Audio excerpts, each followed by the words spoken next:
Yeah, she said, my man's gone too. Been dead longer than you is old. What do you do, I asked. Sit here on the porch and talk to the old folk. I rock and talk and go to church most times. But aren't you lonely sometimes, I asked. Now, you gotta answer your own question. I guess the children help a lot. You got grandchildren, haven't you? Oh, the children, they come and go, always in a hurry. Got something to do, ain't got no time for old folks like me. She squinted at the sun, packing her jaw with root and snuff. The old days done gone, and I say goodbye. Peoples be going to the moon and all. Ain't that wonderful? To the moon. And I said, I see stars all the time. Aretha Franklin and Sly were at Madison Square Garden recently. What you doing here, she asked. I'm a poet, I said. Well, that ain't no reason to be uppity. And the sun beat down on my head while a dragonfly admonished my flippancy. But a blue and yellow butterfly sat on my knee. I looked her square in the eye. I ain't gonna tell you, she said, and turned her head. Ain't gonna tell me what, I asked. What you asking me? You gotta live to be 79 before you could understand anyhow. Now, you being uppity, I said. Yeah, but I earned it, she replied. And shifting her wad, she clapped her hands together and smiled. You've been here before. And I said, yes, ma'am, but would you tell me just one thing? What did I learn? And she spat out her juice. Honey, if you don't know, how can I? I wanted to argue, but the sun was too hot and the sky too lazy, and God heaved a sigh. She crossed her legs at the ankle and straightened her back. Tell you this, she said. Keep your dress up and your pants down and you'll be all right. And I said impatiently, old lady, you got it all wrong. Honey, ain't never been wrong yet. You better get back to the city, cause you one of them technical niggas, and you'll have problems here.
From the wounded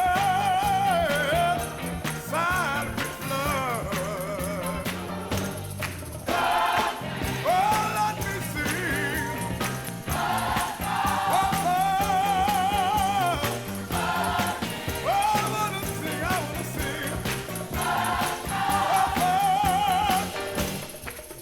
is a fountain filled with blood. Run from Emmanuel, man. Yeah. And sinner, blood, beneath, follow that blood to Lord, the guilty stain. Yeah, Lord, let me sing.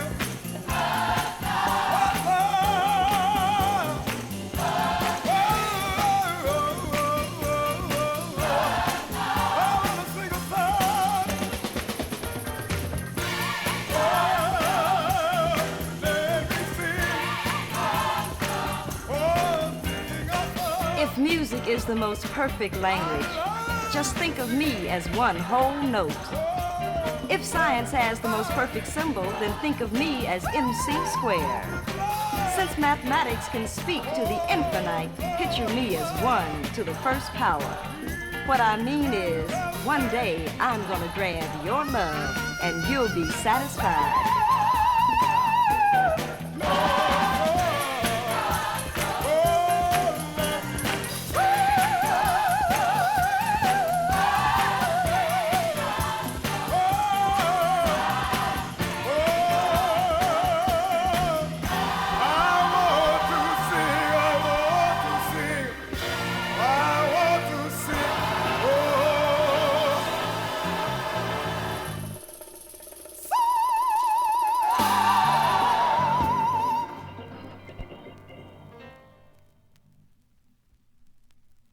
We are all imprisoned in the castle of our skins, and some of us have said, so be it.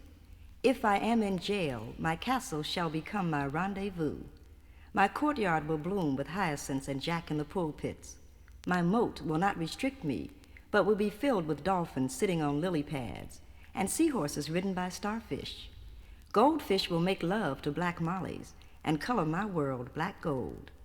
The vines entwining my windows will grow butterflies, and yellow jackets will buzz me to sleep. The dwarfs imprisoned will not become my clowns for me to scorn, but my dolls for me to praise and fuss with and give tea parties to. My gnomes will spin cloth of spiderweb silkness. My wounded chocolate soldiers will sit in evening coolness or stand gloriously at attention during that midnight sun, for I would have no need of day patrol. If I am imprisoned in my skin, let it be a dark world, with a deep bass walking a witch doctor to me for spiritual consultation. Let my world be defined by my skin and the skin of my people, for we, spirit to spirit, will embrace this world.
Africa is a young man bathing in the back of a prison fortress.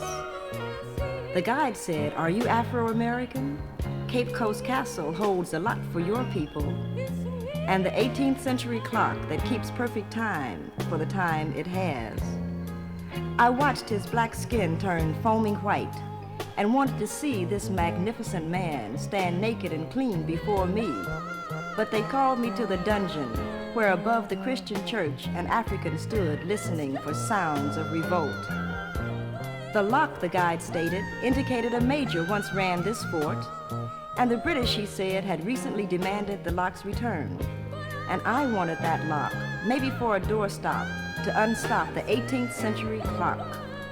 "And there is one African buried here. We are proud of him," he said. And I screamed, "No, there are thousands." But my voice was lost in the room of the women, with a secret passageway that leads to the governor's quarters. So Roberta Flack recorded a song, and Les McCann cried. But a young African man on the rock outside the prison where my people were born bathed in the sunlight. And Africa is a baby, to be tossed about and disciplined and loved and neglected and bitten on its bottom, as I wanted to sink my teeth into his thigh and tell him he would never be clean until he can possess me.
to be there to kiss you as you want to be kissed when you need to be kissed where I want to kiss you because it's my house and I plan to live in it. I really need to hug you when I want to hug you as you like to hug me. Does this sound like a silly poem? I mean, it's my house and I want to fry pork chops and bake sweet potatoes and call them yams because I run the kitchen and I can stand the heat. I spent all winter in carpet stores gathering patches so I could make a quilt. Does this really sound like a silly poem? I mean, I want to keep you warm. And my windows might be dirty, but it's my house. And if I can't see out sometimes, they can't see in either. English isn't a good language to express emotion through. Mostly, I imagine, because people try to speak English instead of trying to speak through it. I don't know, maybe this is a silly poem. I'm saying it's my house. And I'll make fudge and call it love and touch my lips to the chocolate warmth and smile at old men and call that revolution, cause what's real is really real. And I still like men in tight pants, cause everybody has something to give and more important needs something to take. And this is my house and you make me happy, so this is your poem.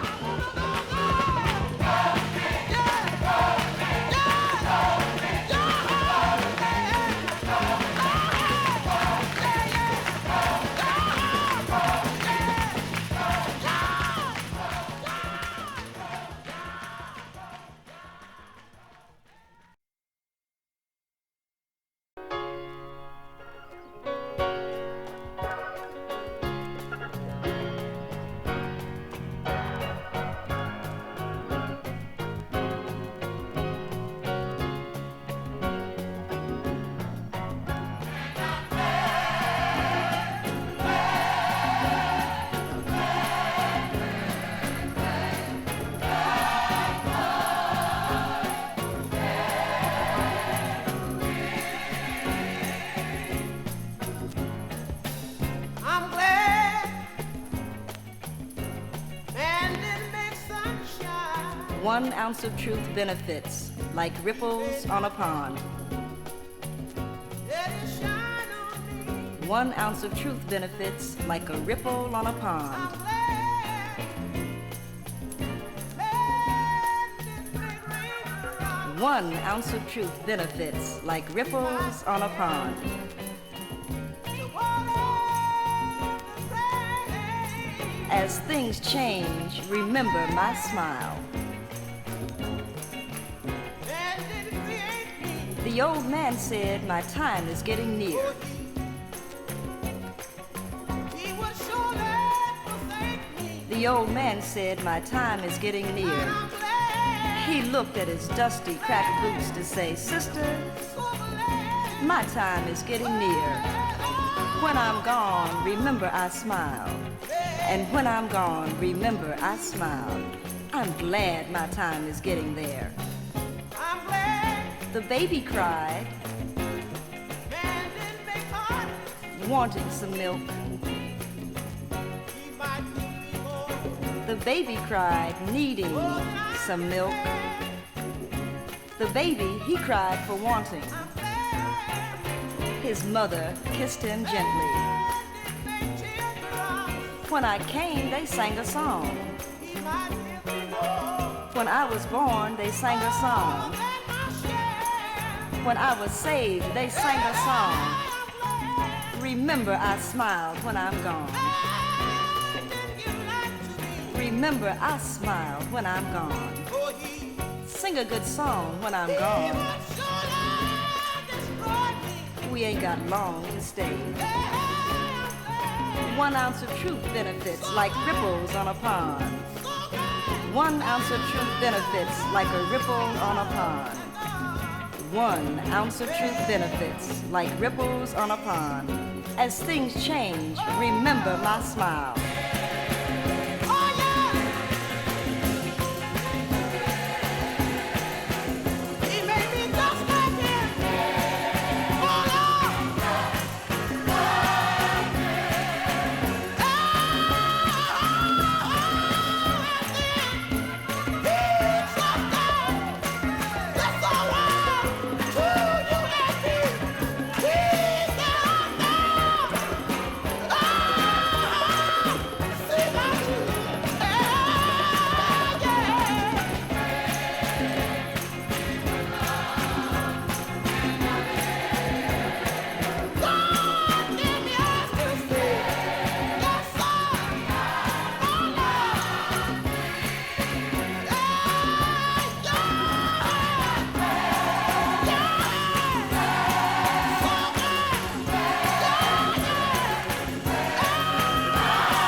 the blind man. The blind man sat there by the wayside. Oh, yes he did. That man was blind, and he could not see. Oh my Lord. But one day he heard, I said he heard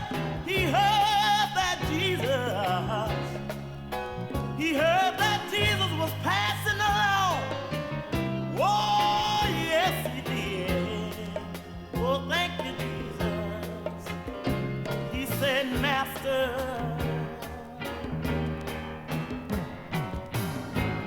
don't pass me by. Lord, don't pass me by. I can imagine in my mind, he says, Savior. Her grandmother called her from the playground. Yes, ma'am, said the little girl. I want you to learn how to make rolls, said the old woman proudly. But the little girl didn't want to learn how, because she knew, even if she couldn't say it, that would mean when the old one died, she would be less dependent on her spirit. So the little girl said, I don't want to know how to make no rolls, with her lips poked out. And the old woman wiped her hands on her apron, saying, Lord, these children. And neither of them ever said what they meant, and I guess nobody ever really does.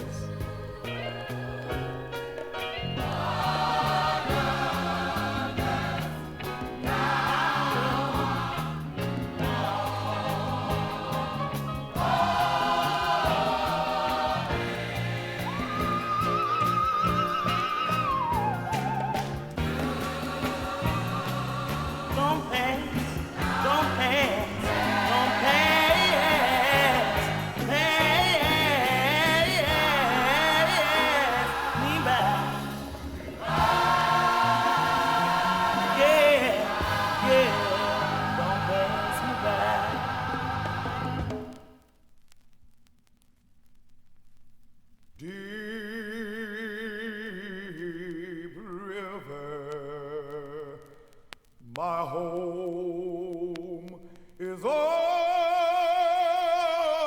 Jordan, deep river, Lord. I want to cross over into campground. Oh, don't you want to go to that gospel feast, that promised land where all is peace? Deep river, my home is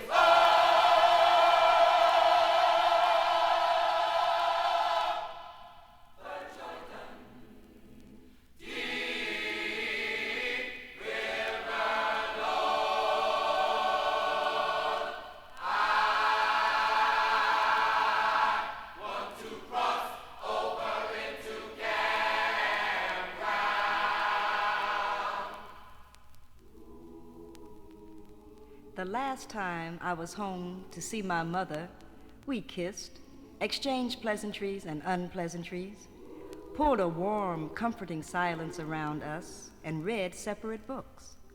I remember the first time I consciously saw her. We were living in a 3-room apartment on Burns Avenue. Mommy always sat in the dark. I don't know how I knew that, but she did. That night, I stumbled into the kitchen, maybe because I've always been a night person, or perhaps because I had wet the bed. She was sitting on a chair. The room was bathed in moonlight diffused through tiny window panes. She may have been smoking, but maybe not. Her hair was 3/4 her height, which made me a strong believer in the Samson myth and very black. I'm sure I just hung there by the door, and I remember thinking, what a beautiful lady. She was very deliberately waiting, perhaps for my father to come home from his night job, or maybe for a dream that had promised to come by. Come here, she said, I'll teach you a poem. I see the moon sees me. God bless the moon, and God bless me.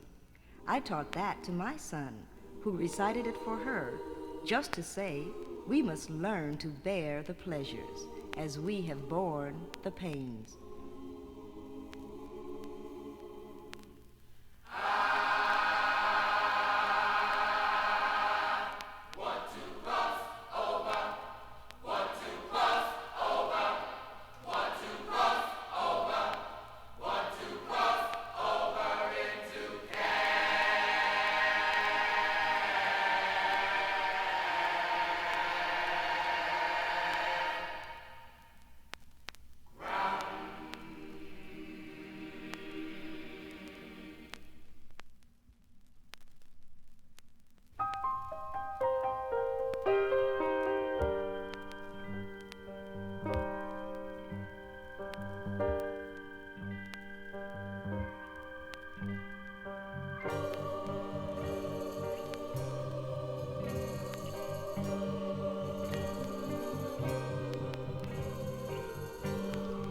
It's funny that smells and sounds return, so all alone, uncalled, unneeded, on a sweaty night as I sit armed with coffee and cigarettes waiting. Sometimes it seems my life is a scrapbook. I used to get $1.50 per week for various duties unperformed, while I read Green Dolphin Street and The Sun Is My Undoing, never understanding my exclusion, but knowing quite clearly that the hero is always misunderstood, though always right in the end. Roy gave me a yellow carnation that year for the junior prom. The red rose was for Michael, who was the prettiest boy I'd ever known. He took me to the Jack and Jill dance and left me sitting in a corner until the slow drags came on. Then he danced real tight and sweated out my bangs. I had a white leather monstrosity that passed for taste in my adolescence, pressed with dances undanced, though the songs were melodious. And somehow 3 or 4 scrapbooks were filled with proms and parties and programs that my grandmother made me go to for culture, so that I could be a lady. My favorite is the Fisk book, with clippings from the forum and notes from the Dean of Women saying, you are on social probation and you are suspended from Fisk. And letters from my mother saying, behave yourself. And letters from my grandmother reminding me, your grandfather graduated Fisk in 1905, and not to try to run the school. But mostly notes from Alvin, asking when was I coming over again. I purchased a blue canvas notebook for the refrain. It's really something when you sit watching dawn peep over apartment buildings that seem so ominous during the night, and see pages of smiling pictures, groups of girls throwing pillows, couples staring nervously ahead as if they think the Kodak camera will eat them. Someone with a ponytail and a Miles Davis record, a lady with an afro pointing joyously to a diploma, a girl in brown, tan, and red bathing suit holding a baby that looks like you. And now there is a black leather book filled efficiently by a clipping service, and a pile of unanswered letters that remind you to love those who love you. And I sit at dawn, all my defenses gone, sometimes listening to something cool, sometimes hearing tears on my pillow, and know there must be other books filled with failures and family and friends that perhaps one day I can unfold for my grandchildren.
giving up on language.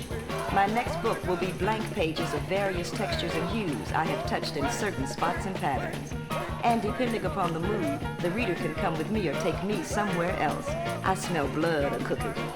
But why, I asked when she said, I'm afraid to see men cry. Because I depend, she replied, on their strength. But are they any less strong for crying? Nylon stockings wear better if they wash first. Mommy said it's only potluck, but you can have some. Science teaches us matter is neither created nor destroyed. And as illogical as it is, there is nothing worthwhile but people. And Lord knows how irrational we are. I'll just have a scrambled egg if it's all right. The question turns on a spelling problem. I hate to squash a roach and thought about giving up meat. Between the shadow and the act falls the essence, encore.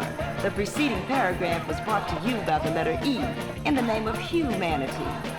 An acorn to an ant is the same as a white man to a black. Job enjoyed waiting on the Lord. Tell me, why can't I?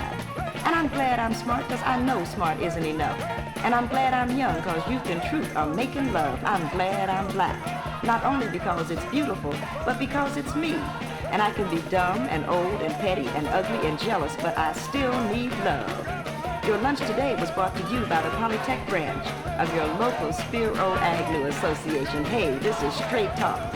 Stay up.